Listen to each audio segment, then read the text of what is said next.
Hello everyone, my name is Rudrani. Welcome to Speak Easy. It's a Women's Day special. And of course, I'm doing this with a bunch of really amazing and talented ladies, the team of Bombay Begums.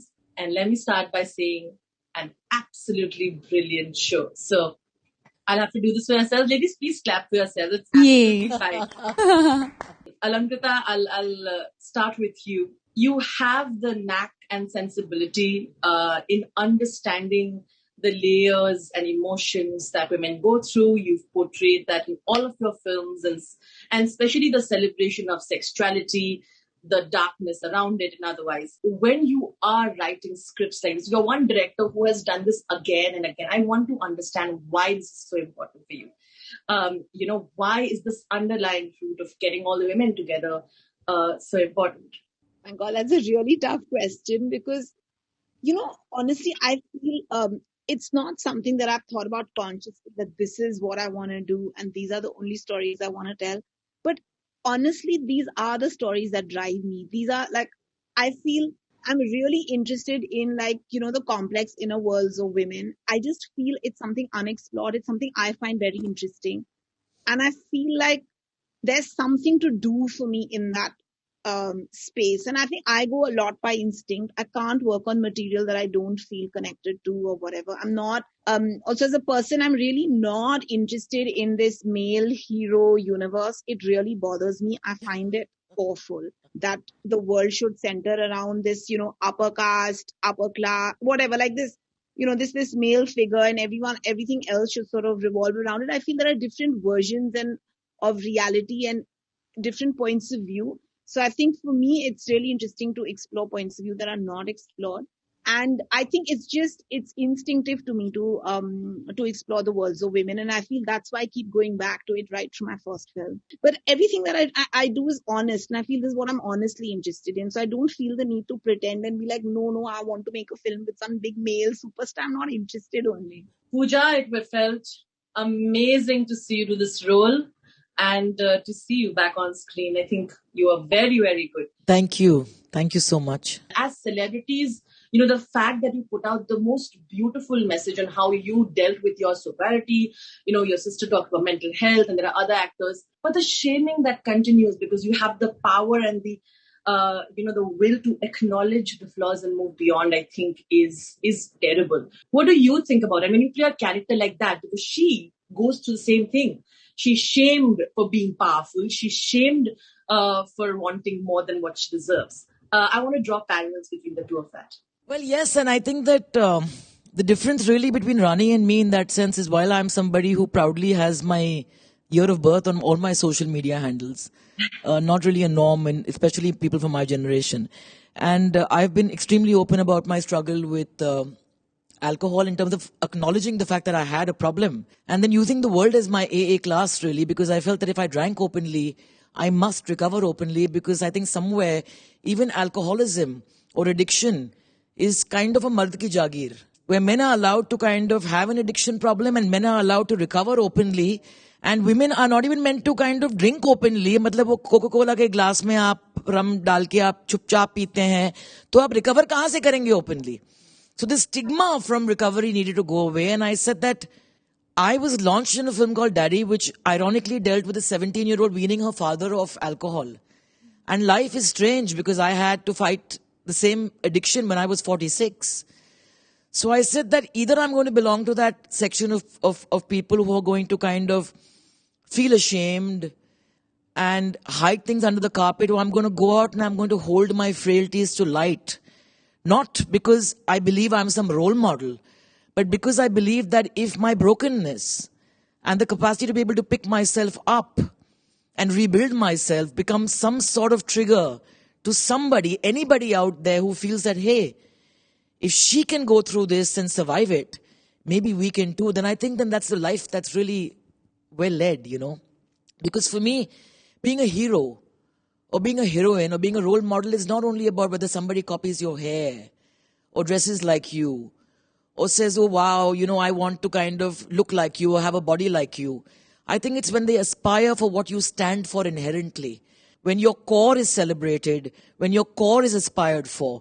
And I think that what Alankrita said earlier is so true. I think that somewhere when women don't realize that when they diss other women, when they don't ally with other women, they're actually doing great disservice to themselves, because when you speak up for each other, you're actually speaking up for yourself. So we need to be selfish and form that kinship, because if we do not provide that kinship to each other, then we're really doing ourselves the greatest injustice. So yes, I think that Rani in this show is dealing with the uncomfortable issue of menopause, and menopause is considered a time in a woman's life where she's losing her, her sexuality, her sensuality, and is considered over the hill. And we know how society looks at people, especially women who are not productive in that sense. So she's covering it up. And that scene with Fatima, where Fatima actually kind of holds out a hand and says, I can help. She just slaps the hand away and says, but I'm not going through this. Now that's not me, but it is Rani. And ironically for Rani, when she's able to kind of really deal with the fact that she's suppressed this trauma of sexual abuse herself and put it in a way in some dark corner of her mind, it's manifested. And when she puts that on the table, that is when she makes that all-important breakthrough with her stepdaughter, which reminds me yet again. And Bombay Begums was that reminder that it's only when we are open about our frailties, it's only when we put our vulnerabilities out there that they actually convert to strength. And I think that's the kind of actors that we all are, where we are they're women who are very courageous. When I say courageous, it doesn't mean, you're willing to go and jump off a building. It means that you're willing to be emotionally bare, emotionally naked, and not be afraid of being judged. And I think that Bombay Begums gave me that privilege of being able to reach into a part of myself. Because as a producer and a director, you have to be in control. As an actor, you have to let go. So it was such a relief to let go, and thank you, Alankrita, really. I mean, for just allowing me to just let go and be back in a space where I said, hey, this is home. Why did I give myself this, 21 years of vanvas in that sense? So it's so many things. It's so many things. But again, I'd be lying if I said it was a carefully planned, plotted thing. Why they thought of me, why they came to me, what made my heart say yes, how it all played out is a miracle. Well said. Amrita, how good are you? I don't know how you're able to do that. In your role, the character that you're playing, uske life mein bhi, she's judged constantly because of the profession that she's in, right? और लोगों ने उनके बारे में अपनी राय पहले ही बना ली, लेकिन वो इससे बिल्कुल भी फ्लस्टर नहीं होती है. She actually sort of gives back. She has this sass, She actually, and she recognizes pain in other women. I want to relate this to you. I feel like, you're someone who's never bothered what to do, how much role, what age am I, and you've been there and been doing this quietly and powerfully in your career as well, right? Beautifully said. Thank you. Yeah, and you're right. I feel like you continue to do that. So tell me, do you draw parallels like that? But how beautifully put. Thank you, because I had never thought it like that. But now that you're saying it, it's such a beautiful parallel you are stating. Because yes, when I accepted certain roles, we also talked about this. People were scared, why are you doing this role at this age? But yeah, in that sense, as you rightly said, I have that silent daring inside me, and I believe that, but then I can have different kind of roles afterwards. And see, life has been kind that I'm in an age where people like Alankrita, directors, writers like Alankrita are around me who don't slot you, and she can, after the work I have done, after that she can visualize me as a bar dancer, who turns into a prostitute. See, we actors are dependent. We can just keep on trusting ourselves, but unless that comes our way, what can we do? But then I'm really grateful to Shruti Mahajan and Alankrita that Shruti auditioned me for this, and Alankrita trusted me for this.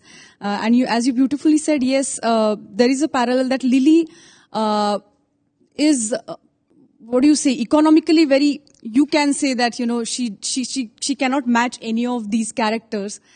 But then she's careless about it, and that silent, but she's not as silent, careless as I am. She's very I'm not as bold or as, what do you say, straightforward like her. She doesn't have any, Filter. filter. She'll just say whatever she wants to say. Bar dancer whose name is Reshma Appa. Alankrita made me meet her from in Kamathipura. And then when I saw that live, I realized that she is much more louder than I am, because the kind of horrifying life she's living in. So that requires, as Pooja said, her power doesn't require her character to scream. Well, Lily has to scream, otherwise she won't be heard. Yes. So even if she doesn't like to scream, she's not dignifiedly doing anything, but maybe she cannot afford her dignity. Yeah. The theme of motherhood and marriage and the kind of pressures that women go through is relatable to another level for a lot of us, right? I think for every woman. A lot of female actors go through that, right? They are said that, once you become certain age, once you become mother, you get married. You're not hot enough, your sexuality goes away, single forever, lie about it. Female actors would have like a shorter span compared, because, all this comes in between. How do you look at that? I think the thing that I love about Fatima's character is that it's talking about a topic which is something, like you said, is relevant globally. The pressure that women feel from the external world in terms of the need to be a mother, or and then trying to balance that out. Whether we talk about patriarchy, and we talk about even how for men they're dealing with it. So it's more about the internal level of how it has been internalized by each one of us and how we put pressures on ourselves. So what I liked is, even in that sense, I feel if you draw the parallel that you were talking about with the industry, I think the things that made the shift happen is when there were women who found a moment of security, whether it is somebody like Pooja, who was ahead of her times when she started her career. She made choices based on what resonated with her, because she had the courage and conviction to be who she is, and make the choices that made sense to her. Whether it was doing, the kind of that cover shoot which became a thing, or talking about and being expressive about her Mandal outside my your dad, building with placards. Yeah, I mean, so people have, when they have made those kind of choices and lived by what resonated strongly with them, that's when change slowly starts coming. So I think what has happened in the last few years also, whether it is somebody like even a Kareena working through her pregnancy, showcasing her pregnancy, including it as a part of her work, or people getting married and then continuing to work. The society changing in general, like where women were, and if you go back to it, these things move in cycles, and people are now beginning to ask, what is it that you want? And that what is it that you want is unique to you. Whether it is, again, going into something like the freedom of choice. And when you say freedom of choice, the freedom of choice is also about, do you want to sit at home and not work? And not be like, oh, sorry, what do you do? I do nothing. No, it's not that you do nothing. You have chosen to be at home, and not to over glorify it by saying, I'm a homemaker, or no, it's okay, to not have to justify either one of the two aspects of the spectrum, whether it is for a man or for a woman. In that sense, I feel like even in terms of the way my career has been, I think I've been lucky where I was also told this at an early age. I remember Shahana has been telling me that you have to know what is it that you want from your career as an actor, what are your strengths, and stick by that. Because if you try to fit in, then you're just going to be jumping from one trend to the next. But if you stick by what feels authentic to you, your time will come. Me Too did change the world in a lot of ways. And I think this theme has been really dealt with so much responsibility in the show. And we've seen this happen here. And, most of y'all have spoken up, you have supported the women who've come out and spoke in the industry as well. As a movement, though, people have been struggling here as well with as to what do we see the future here. When there are normalization of people who've been called out and they're still working in the industry, and then you see them working in parties, and people have been calling that out, and that continues. I would like both Pooja and Alankrita to tell me what you think about that. The normalization that happens, the shaming that continues to happen, and the fact that people still refuse to believe a lot of women who come out with the stories of sexual harassment? I think for me, I definitely think Me Too has been a failure in India. I think there's no two ways about it. I think people like Priya Ramani are really to be respected for really fighting the good fight. I don't think the problem is specific to the film industry. I think this is a problem about Indian society. I think patriarchy is so deep rooted that it's very, very hard. And I think at the same time, I think social media, I feel, has also become something that is not always trustworthy. So I think now one has to look at Me Too also with a different lens, because I feel when it happened in America, there was a proper investigation done by journalists, and that actually kickstarted the Me Too movement. So I think that how this entire issue can be taken forward in India, this issue of sexual harassment, because I think it's too deep rooted in the Indian psyche, and I feel like we have a very, very long way to go. But I think the good thing that's happened is at least that conversation is there, and I think things like the POSH guidelines, people are being made aware of that. So I think it's just there has been a minor shift, of course, because of the conversation. But of course, overall, I feel we have a very, very long way to go. And it has been definitely heartbreaking. And at the same time, I think that now one knows that it's also something, because I feel like social media can sometimes be so spurious and you don't know where stuff is coming from and all of that. So there is also that aspect of it. So I think maybe we have to start looking at how to take the Me Too movement forward, with a new lens, to really see that there is justice served and the women who speak up are protected. Because basically what's happening is if women speak up, they're not going to speak up actually, because they have to end up protecting themselves, like what if you look at Priya Ramani. So I think it has to be safe for women to speak up. So I feel that's the real, I think the sort of dilemma. And until that kind of because why should a woman speak up if she's not going to get work? People are not going to believe her. She has to fight extra cases. So I think it's very complex in India, and I think our patriarchy is very, very deep rooted. Pooja, I'd like your opinion on this. And just to add one more thing, that I think eventually women have to be in much more powerful positions, because it's not easy. I feel then there can actually be more action. So deciding factors in all industries, when there are more women who are in deciding roles, I think then things can kind of change. Like we try to see in the show when Rani the power structures. Yeah, the power structure. So when people who are in the power structure, I think that really makes a difference. This is why we need more women in the workforce in every, industry, because ultimately till things are decided by men, it will be serving patriarchy. Yeah, that's true. But I unfortunately also believe that, just being a woman doesn't guarantee empathy. Exactly. And there are great examples of women from the industry, from outside it, across board really, who are in positions of power that actually represent us women, because they are kind of part of associations and kind of government bodies where they are meant to kind of display great empathy and, in fact, provide a voice to the voiceless. Some do it marvelously, some do it terribly. I mean, just because it's a female police officer does not mean that she's going to display empathy and a male police officer won't. So I think that the only way ahead is to actually,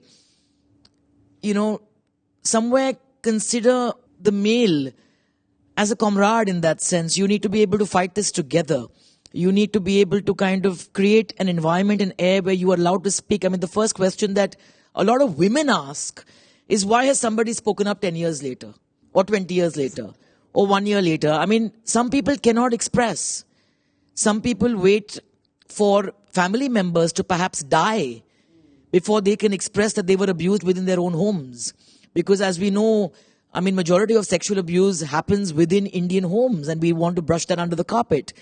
The film industry, there have been multitude of cases, and I think it's fashionable to really want to kind of attack the industry for everything. I mean, if every wrong and right on the planet was due to the film industry, I think we'll all be somewhere else, I mean, eventually the film industry is also made of people, some flawed, some not. And I think that there are many Bollywoods within Bollywood. And I think that when you look at a show like Bombay Begums, for me the most horrifying scene was when the wife of the man who's a predator looks at Aisha's character and says that, you know what, I forgive you. And if we are going to lay more emphasis on somebody who happens to be a glamorous actor and not listen to the woman who comes and cleans your floors with the same degree of empathy and give it as much kind of volume within the media, then I think it's a problem. It's deep rooted, like Alankrita says, and it's not so simplistic. It's not going to be able to be answered. There are no simple answers to any of these questions, but I think to be able to create an air where we speak up, and I think that while women should first be believed and should first be kind of heard, there are many cases of women who have falsely implicated men. And then what happens to those men?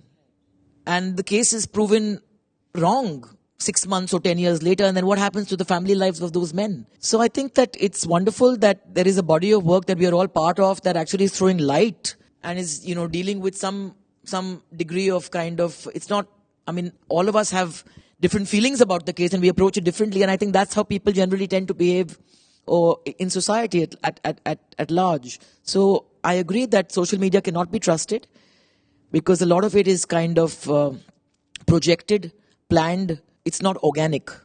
So you need to just play it by ear and by heart and not shame women when they dare speak.